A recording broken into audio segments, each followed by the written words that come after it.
नजर नहीं नजारों की बात करते हैं, जमीन पर चांद सितारों की बात करते हैं, हाथ जोड़कर बस्ती लूटने वाले बड़ी सभा में सुधारों की बात करते हैं। बड़ा हसीन है उनके जबान का जादू, लगा कर आग बहारों की बात करते हैं। मिली कमान तो अटकी नजर खजाने पे, नदी सुखाकर किनारों की बात करते हैं। पार्टी का पक्ष रखने की अनुमति दी। सबसे पहले हम अपनी पार्टी लोक जनशक्ति पार्टी रामविलास और पार्टी के राष्ट्रीय अध्यक्ष श्री चिराग पासवान जी की तरफ से सप्लीमेंट्री डिमांड फॉर ग्रांट 2025-26 का समर्थन करते हैं। और चर्चा शुरू करने के पहले अपने यशस्वी प्रधानमंत्री श्री नरेंद्र मोदी जी और हमारी वित्त मंत्री श्रीमती निर्मला सीतारमण जी का आभार व्यक्त करते हैं कि उनकी नीतियों और वित्तीय प्रबंधन का परिणाम है कि आज विश्व स्तर पर लोग उम्मीद से भारत की तरफ देख रहे हैं। ये उनकी नीतियों का परिणाम है कि आज भारत की अर्थव्यवस्था चौथी सबसे बड़ी अर्थव्यवस्था हो चुकी है। आज सर पिछले क्वार्टर में हमारा जीडीपी 8.2% का ग्रोथ रेट जो है वो रिकॉर्ड किया था, जो अपने में एक बहुत बड़ी उपलब्धि है, पर इसकी चर्चा विपक्ष वाले कभी नहीं करेंगे, ना ही इसकी सराहना करेंगे। अगर हम जीडीपी की बात करते हैं, वही अगर हम विदेशी मुद्रा भंडार या जीएसटी कलेक्शन जो प्रति महीने है, वो भी अभी अर्थव्यवस्था में नए कीर्तिमान को स्थापित कर रहा है। पर जितने भी हमारे विपक्ष के युवा नेता हैं जो खटाखट और फटाफट पैसा देने की बात कर रहे थे, वो अब देश से ज्यादा विदेश में देखे जाते हैं। अगर हम सप्लीमेंट्री डिमांड फॉर ग्रांट 2025-26 की बात करें तो इसमें लगभग जो पहला बैच रखा गया उसमें 1,32,268 करोड़ रुपए के अतिरिक्त व्यय की अनुमति मांगी गई है। विपक्ष के नेता जो हैं वो बार बार पूछ रहे थे कि सप्लीमेंट्री डिमांड फॉर ग्रांट की क्या आवश्यकता है, बजट तो पेश हुआ था। पर मुझे गर्व होता है ये बोलते हुए कि हमारा लोकतंत्र एक जीवंत लोकतंत्र है और हमारी सरकार एक गतिशील सरकार है जो ना कभी रुकती है और ना ही विकास कार्यों से कभी पीछे हटती है।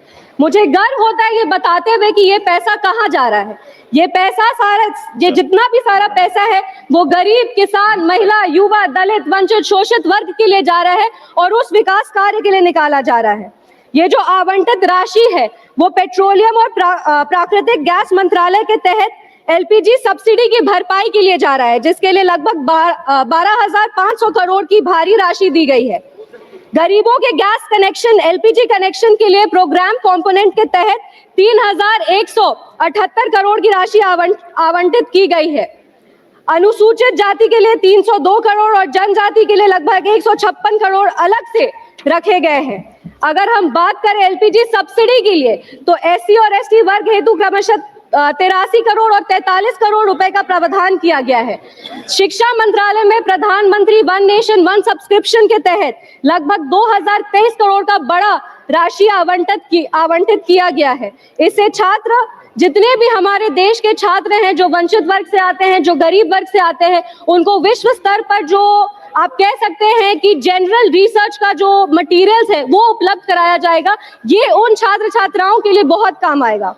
अगर हम वर्ल्ड क्लास इंस्टीट्यूशंस की बात करें तो उसके लिए कुल मिलाकर लगभग 235 करोड़ की राशि आवंटित की गई है। केंद्र सरकार द्वारा डीम्ड यूनिवर्सिटी के लिए लगभग 45 करोड़ की राशि आवंटित की गई है। ये राशि आवंटित जितने भी पॉलिसी और स्कीम के लिए आवंटित की गई है, ये हमारी जो बेस आधारशिला है, जो विचारधारा है, उसको और मजबूत करता है, जो है अंत्योदय, कि जो विकास का कार्य है वो पंक्ति पर खड़े अंतिम व्यक्ति तक पहुंचे। इसी सदन में एक सांसद महोदया ने पिछले चर्चे में एक बात उठाई थी। उन्होंने कहा था कि अगर कांग्रेस के राज में सेल नहीं होता, इसरो नहीं होता, एम्स नहीं होता, डीआरडीओ नहीं होता, तो विकसित भारत का निर्माण कैसे होता। उनको हम ये कहना चाहते हैं कि विकसित भारत के निर्माण के लिए एनडीए की सरकार प्रतिबद्ध है। किसी भी तरीके से शिलान्यास करने को और काम पूरा करने को, वो दोनों में बहुत ही अंतर होता है। इमारत की नींव को रख देने से मकान नहीं बन जाता है। आप सब ने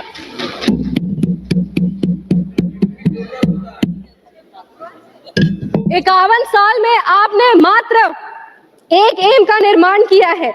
ये जब 2003 में श्रद्धेय अटल बिहारी वाजपेयी जी की सरकार आई, तब जाकर 5 नए एम्स की स्थापना हुई। हमने 23 एम्स बनाए हैं आपने 60 साल में। आपने IIM की बात की, आपने 60 साल में सिर्फ 13 IIM बनाए हैं, हमने 10 साल में 9 नए IIMs बनाए हैं और इसीलिए बिहार में भी एक नया IIM मिला है।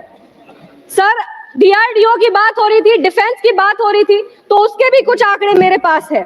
India recorded it's highest ever defence production of 1.54 lakh crore in financial year 24-25। Defence exports reached a record of 23,622 crore and 16,000 MSMEs आज रक्षा के क्षेत्र में काम कर रहे हैं। जब आपके डिफेंस डील्स की बात होती है, जब आपने डिफेंस में क्या कहा, तो हमको जरूरत नहीं लगता कि आपको बताने की जरूरत है कि डिफेंस डील में आप लोगों ने क्या करके यहाँ पे रखा था।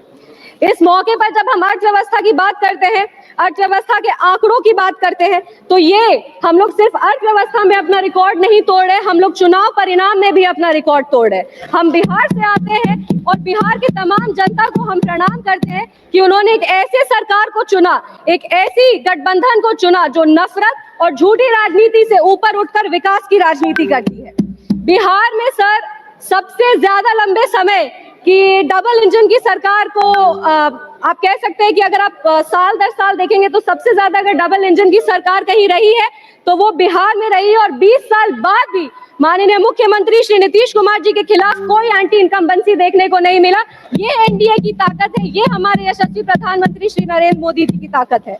चुनाव के दौरान बहुत ड्रामा देखने को मिला, मछली पकड़े जा रहे थे तालाब में कूद कूद के, पर बिहार ने पूरे देश को बताया है कि राजनीति ड्रामा से नहीं, राजनीति नीतियों से चलती है, विकास से चलती है, नेता से चलती है और नेतृत्व से चलती है। इसी नेता और नेतृत्व ने आज भारत की अर्थव्यवस्था को चौथी सबसे बड़ी अर्थव्यवस्था बना दिया है। कांग्रेस पार्टी का तो बिहार में इतना बुरा हाल था कि इनका जो चुनाव चिन्ह हाथ छाप, उसमें जितनी उंगलियां हैं उतने इनके विधायक ही बचे हैं अब बिहार में। बहुत ही जल्दी, 2 मिनट में बस समाप्त करें, बहुत ही जल्दी बिहार में भी कांग्रेस का वही पॉलिटिकल एक्सटिंक्शन होने वाला है जैसे दिल्ली में हुआ, आंध्र प्रदेश में हुआ। हम बिहार की बात कर रहे हैं, बिहार में जिस तरीके से सरकार काम कर रही है हम उसकी बात कर रहे हैं, तो ये बात भी हाईलाइट करना जरूरी है कि इंडिया अलायंस, मैंने पिछले सत्र में कहा था कि Bihar elections will be the last nail in India alliance coffin, और आज ये देखने को मिलता है कि मकर द्वार में साथ में प्रोटेस्ट तो करते हैं पर इतनी शर्मनाक हार के बाद ये दोनों एक दूसरे से आंख तक नहीं मिला पाते ये अलायंस वाले। आज अगर हम बात करेंगे तो जिस तरीके से इंडिया अलायंस वालों ने हमारे प्रधानमंत्री के खिलाफ अपमानजनक शब्द का प्रयोग किया, लोक जनशक्ति पार्टी और हम इसकी कड़ी निंदा करते हैं।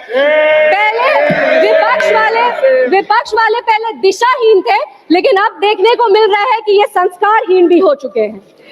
अगर हम बिहार की बात करें, बिहार ने एनडीए को बहुत बड़ी जीत दी है, बहुत मजबूती से सरकार को एक सशक्त सरकार चुना है। इसीलिए मेरी कुछ बिहार के लिए मांगे हैं जिसको हम सभा के पटल पर रखना चाहेंगे। हम समस्तीपुर लोकसभा से आते हैं और मेरी ये मांग है, एक विनम्र अनुरोध है कि समस्तीपुर लोकसभा में भी बड़े बड़े शिक्षा के संस्थान खुले, लॉ यूनिवर्सिटीज का निर्माण हो, कृषि संस्थान का निर्माण हो। एक सेकंड मैम, बस हम खत्म करें, 2 मिनट।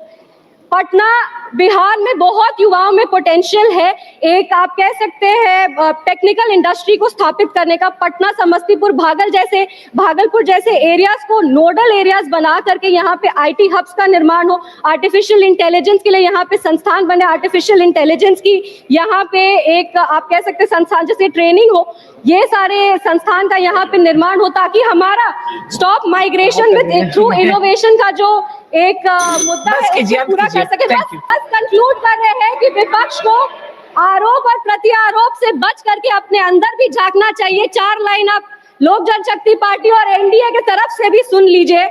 नजर नहीं नजारों की बात करते हैं, जमीन पर चांद सितारों की बात करते हैं, हाथ जोड़कर बस्ती लूटने वाले बड़ी सभा में सुधारों की बात करते हैं। बड़ा हसीन है उनके जबान का जादू, लगा कर आग बहारों की बात करते हैं।